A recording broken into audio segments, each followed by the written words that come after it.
Welcome to the Energy and Hours podcast, formerly called the Grow Like a Mother podcast. I'm your host, Jill Wright, author of Happy, Healthy, Wealthy, and Wise, and creator of the Time Magic Seasonal Planner. On this podcast, we talk about time and energy management tips that we can use to flow through our day in a way that feels more aligned. We focus a lot on how to use cyclical energy, seasonal cycles. We talk about productivity. We talk about self-care. We talk about rest. It all comes together in what I like to say is time magic. And if you tune into these episodes week after week, you're going to get a half an hour punch of tools, tips, and strategy advice for you to go and implement right away in your day to make your life feel a little bit more like you and a little bit less stressful. Hey guys, welcome back to Energy and Hours. I'm really excited today. I have been recently connected with Nicole and I'm really excited to have her on the show today. I'll give you a bit of a lowdown about what she is all about and then we can get right into hearing her wisdom. So Nicole Byers is on the show with me today, fellow Canadian. She's out in the mountains of Calgary, where I love to be, as you know. Nicole's actually a neuropsychologist and she helps high achieving women bend time around their brilliance, which I love. She's a TEDx speaker with over 1 million views. She consults for the NHL and she's an adjunct research assistant professor at the University of Calgary as well. So tons and tons of wisdom coming our way. Nicole's unconventional approach shows women how to redesign their days around how their brains actually work so that they can move from mostly handling it to consistently feeling sharp and focused and energized, which is what we want. So she's going to show us how to create capacity for the ideas that can change everything. And it's all really around this idea of time not being finite, but being neurological. So I'm so excited to dive in. Nicole, welcome to the show. Thanks for having me. It's really a pleasure. I can't wait to get into the details of how you perceive time and how you work with your clients around like this idea of really making it work for us. But I'd love some insight first, just to get sort of the vibe of who you are. Like, how'd you get into this work? Have you always sort of been drawn to the neurological side of things? What's your backstory?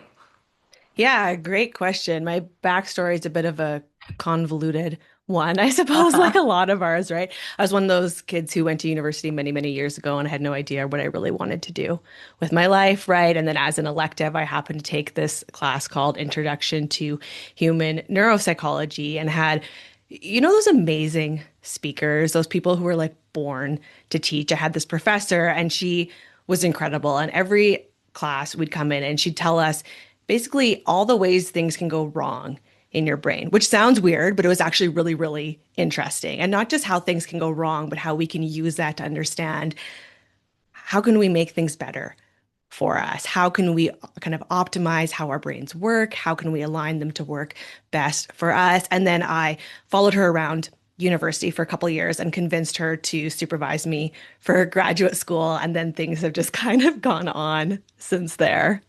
I love that. I think it's so cool when we meet someone who really inspires us and then to like you almost need to push yourself into a relationship with somebody like that, right? You sort of claim it and you're like, no, no, no, I want to learn from you. And good for you for doing that. Because I think a lot of people would feel shy to say like, hey, I want to keep learning from you and I want you to mentor me. And so I love that that turned out into like a flourishing relationship for you and into a career as well, which is so cool.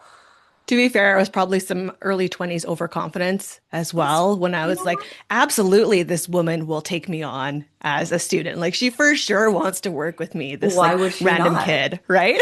Yes. Yeah. Well, you know what's funny though? I think that that type of tenacity is definitely like an early 20s thing, but if we can hold on to it, that's how I've made some of my best relationships in my business is just hearing somebody on a podcast and being like, "Oh, I need to know them." And off I go and I make the connection and then all of a sudden we're doing business together or they know me by name or like and there's somebody I was just admiring, you know? So Mhm. everyone who's listening, like this is a real thing that we can do.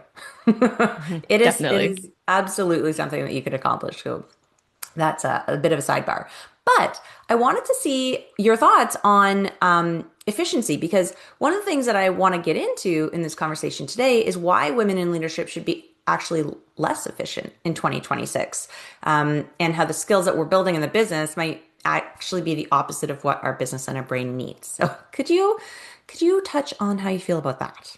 Yeah, yeah. I've been thinking about this a lot over the past few years. Similar to you, this is kind of where I have really spent my focus, and I spent so much time for many years trying to be more and more efficient, right? How can we make things easier for our brain, which I'm still 100% on board with. We should definitely make life easier for our brain. The more that we can make it efficient and automate, the more that we can kind of take off that brain load, the better. The problem becomes there is only so efficient we can make things. And I see a lot of high achievers, especially high achieving women, where we get stuck in this mindset that if we're just more efficient, if I just learn to do things easier and faster, and that will just open up so much more capacity for me. But the problem is with how our brains work is that the networks in your brain that manage efficiency, that help us be organized, that help us stay on top of to-do lists and keep everything really streamlined, are the opposite networks in our brain that activate creative inspiration and insight and kind of the high level problem solving and connection that we need. You can even think of a simple example. This has happened to probably all of us a gazillion times, right? Where you're trying to think of the name of a person, or you're like that actor, like remember that actor that was in this movie and they like did the thing and whatever, and you can't think of it, right? And then 4 hours later, you're driving home and you're like, oh yeah, that's who that was, Right. right? And so we get into this place where we feel like we just like, if I just keep working harder, if I just keep making this work more, it's going to happen for me. But that actually runs counter to how our best thinking can be accessed. That's so cool. I nerd out on this stuff all the time and it makes total sense, right? It's like it my best ideas and my most creative times always come when I'm quiet and by myself. So it's either in the shower or it's like right before bed. And so I make sure to keep a notepad handy because I know that the ideas are going to flood in then because I've created space for them. Right? Is that kind of the same idea?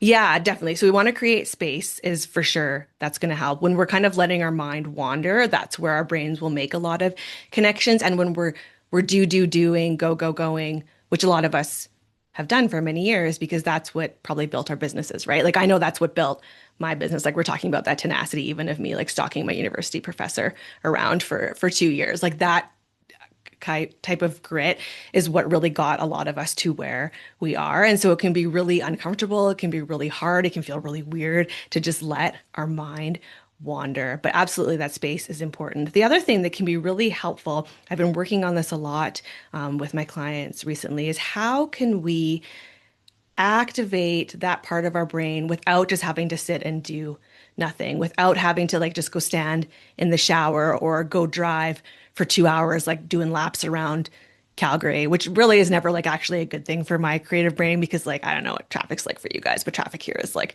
not really relaxing very often. But how can we do this in a more intentional way too? Okay, and so let's talk about that. What are some tips that you Yeah. have? Because I can just like my interest is peaked. Like, how can I access this state of being? How can I tune into this creativity on demand almost? Like, how can I Yeah. create the circumstances? Yeah. So, one really great way that I love to do this, especially as someone who tends toward like overworking, overachieving, who's like not someone who's really good at taking breaks to sit and do nothing, is actually when we're doing kind of monotonous, boring tasks, especially tasks that use both of our hands, is a really great way to activate this part of our brain. For example, if I feel creatively stuck, I'm like trying to work on a sales page or whatever it is, writing a blog, and I like can't think of what I want to do, I'll go downstairs and do my dishes. One, it feels productive, right? It feels like we're like getting something done, but it's also a way for our brain to turn off that intentional focus because it doesn't take a lot of really intentional deep focus to do the dishes, right? Like it's a pretty routine automated task. And because it uses both of our hands when we're doing things like dishes or folding laundry or whatever that chore is, we activate the connections between the two hemispheres, the two sides of our Mm. brain, which is a really strong way to access creativity. It also increases how sharp our brains are and can even help us focus better afterwards when we've done these tasks. So I'm a big Okay, fan of this that. is yeah, that this is Mhm. fantastic. And it makes me think of this thing that I often will tell people who are like on the quiz. I know you did the quiz and you're the high achiever, just like me, like that sort of workaholic go, go, go brain. So I totally get you there.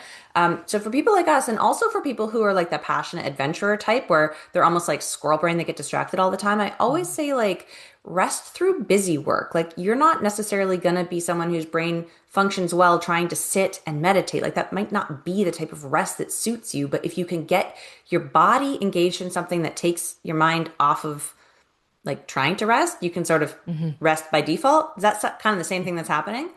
Yeah, absolutely. I really like that rest with busy work, right? And we get Yeah. this perception that, yes, I don't want to be caught up in busy work all day, right? Like that's draining a lot of my resources, but sometimes we can be intentional about that busy work. And a lot of that busy work needs to get done anyway. Like I, at some point in my life, like need to do my dishes. Otherwise, like it's going to be this huge drain on my brain. Well, I know that this like stack of plates is piling up down there and ew, Yeah.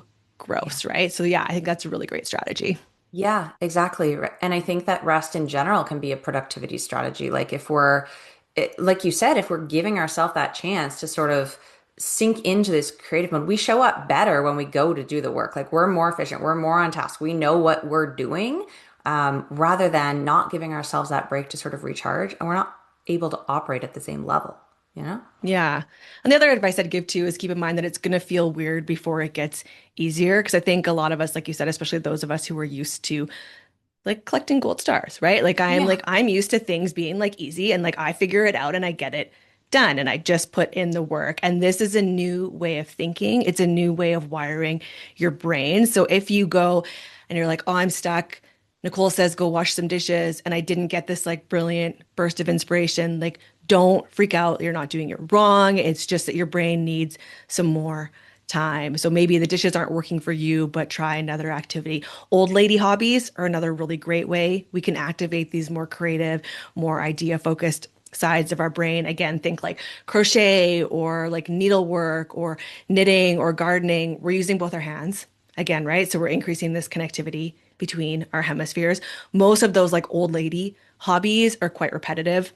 Once you figure out how to crochet or knit, like I know people that do it and they're like do do do do do do do, like it just goes, right? Like maybe you're counting the stitches, but again, it's not like the same type of deep, intense focus as me sitting here and trying to create a podcast episode or write a blog. And so, getting into those old lady hobbies, sorry, that use our hands are another really great way we can do this. Okay, that's fantastic. I love that. I'm curious to know what else we can do to sort of unlock that part of our brain that can make our hours feel more like they're worth more, like they're more productive. Yeah. So the other thing that I have also started doing with the folks that I work with is thinking less about the task and the time and more about how this uses my brain. For example, an hour of me spent, like this morning, I spent before our call, I had time that I needed to use, and it wasn't like a huge chunk of time just because it's earlier in the morning here for me. So I had spent it like answering emails and like printing off things I needed for my accountant and like all of this stuff. And that hour feels a lot different for my brain than when I am sitting down and working on writing for my book, or when I'm sitting down working one-on-one with a client, or even when I'm like sitting down and trying to mess around with the back end on my website that like won't connect to Kajabi for like whatever reason. And I keep getting these like error messages, right? We're going to have different strengths individually. We also have different parts of our brain that are responsible for these different skills. And so when we start thinking about how kind of energetically these tasks are using my brain throughout the day, rather than just like, how do I organize these tasks in my schedule one by one, we can really amplify our brain's best hours, but also how we use that cognitive capacity to its best, its most optimized. I like this idea of like organizing your, and sorry, I'm like taking notes as we go because I'm loving this. Organizing your to-do list based on like the energy the task is going to take versus anything else. Like using that as a prioritization method, right?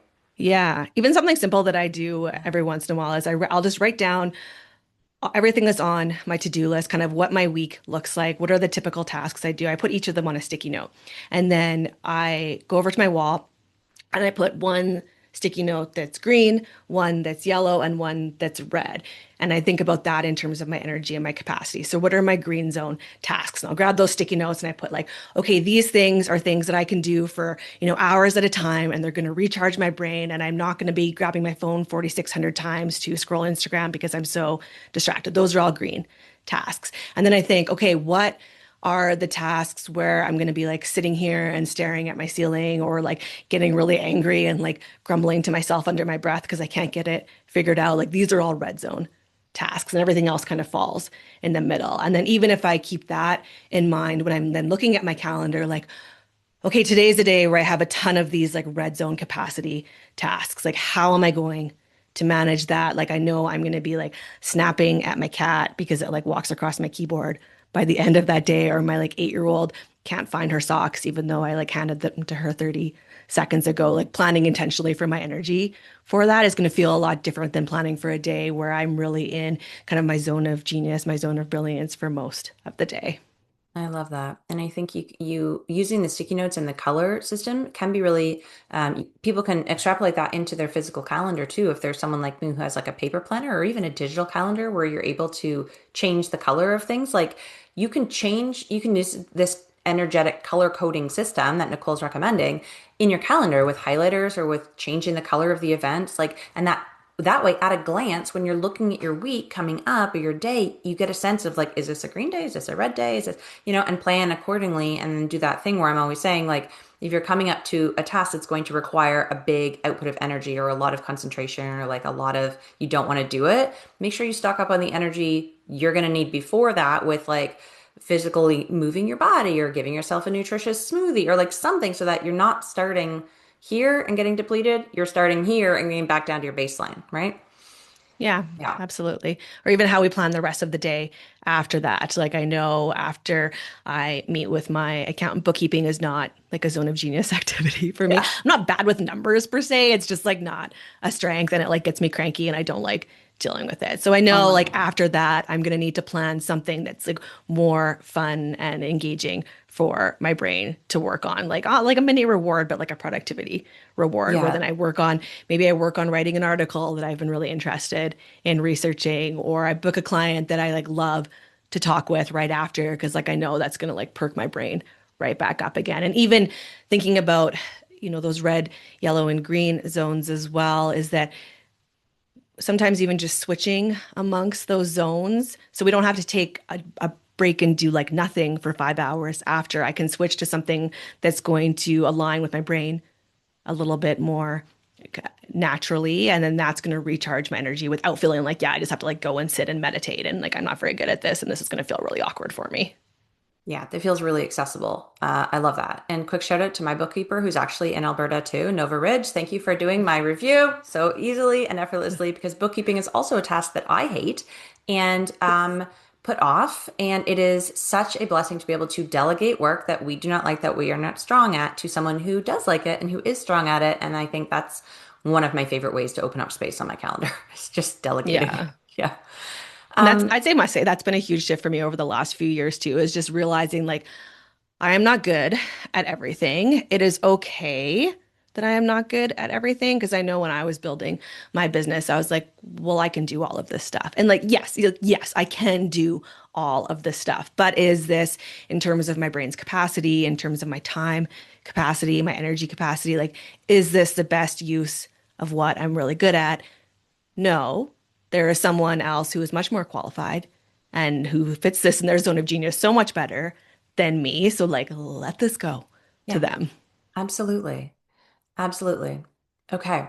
Um, One thing that I want to make sure that people saw the through line through this conversation, because it's so present for me, but I just want to speak it out, is that we need to be really aware of our own energy levels, our own preferences, our own, like it's so important to be self-aware and to personalize the way that you run through your time based on not only your own characteristics and situation, but each day, how am I feeling today? Like today's gonna be different than tomorrow and yesterday. And so there's so many different layers when it comes to figuring out how to best manage your time and energy, and personalizing it and being aware, I think, is the key.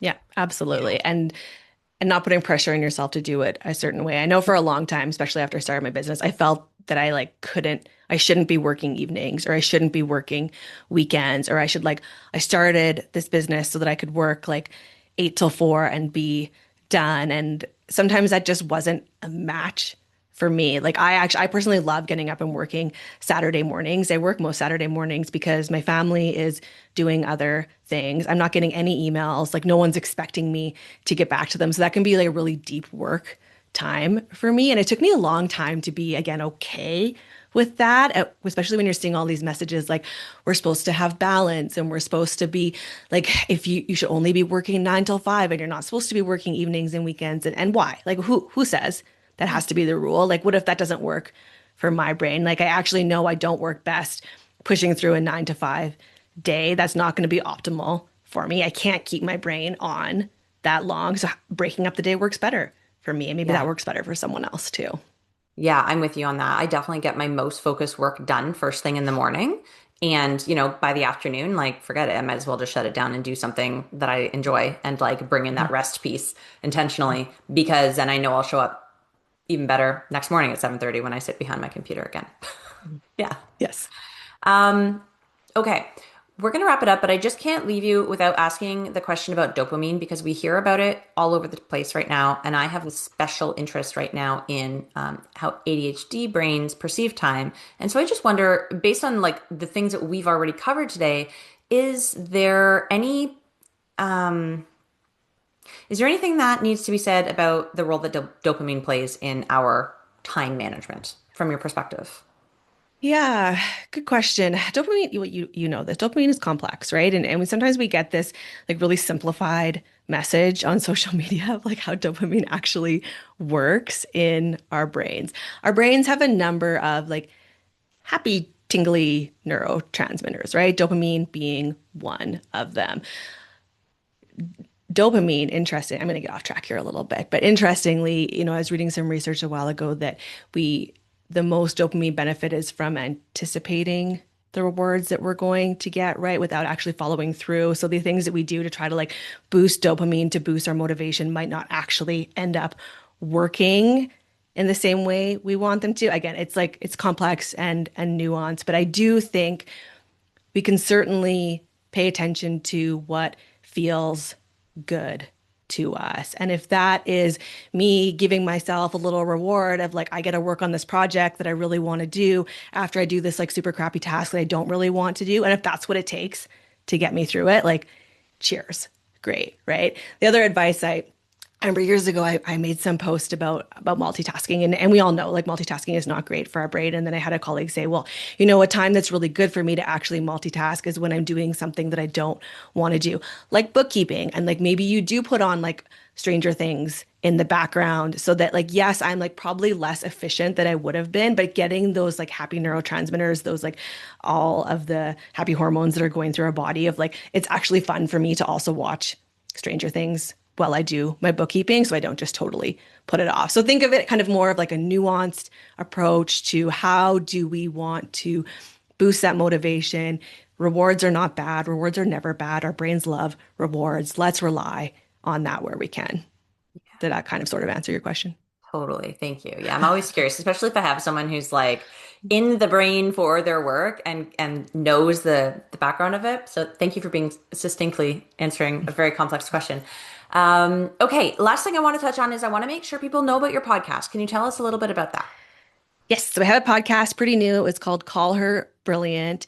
It is a podcast for women who really don't want to settle for good enough. Women who are really passionate about learning just what we're talking about. How does your unique brain work? What are the different ways that women are brilliant? Because I think there are so many different ways that we are brilliant as humans in general, but women specifically. And sometimes we get this message, especially those of us like raised in the 90s and all of us elder millennials, that like there is like one way to be smart, or there is like one way to be successful, or there is one way to be brilliant. And that is certainly not the case. It is not case in your brain. It is not the case in reality. So I really want to highlight brilliant women and what makes them brilliant. How do they access that brilliance on those days where their like motivation is crappy and they're feeling like they just don't want to do anything? How do they access that best version of their genius? And that's what the show is for.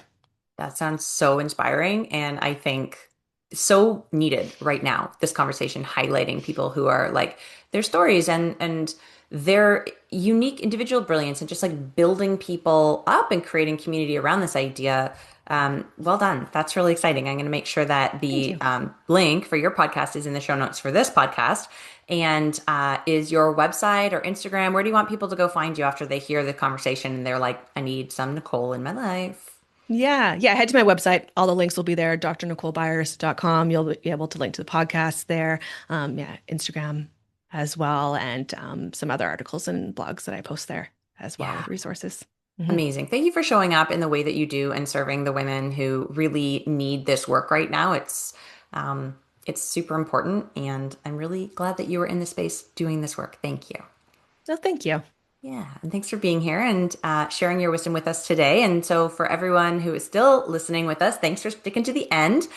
And make sure to go give Nicole a follow and connect with her if this type of work is up your alley or if you have other questions, or simply just let us know what resonated on the podcast today, because we always love to hear that. We are having a conversation with you, but we can't hear from you right now live. So we want to hear from you after what landed. And until next week, keep on growing like a mother.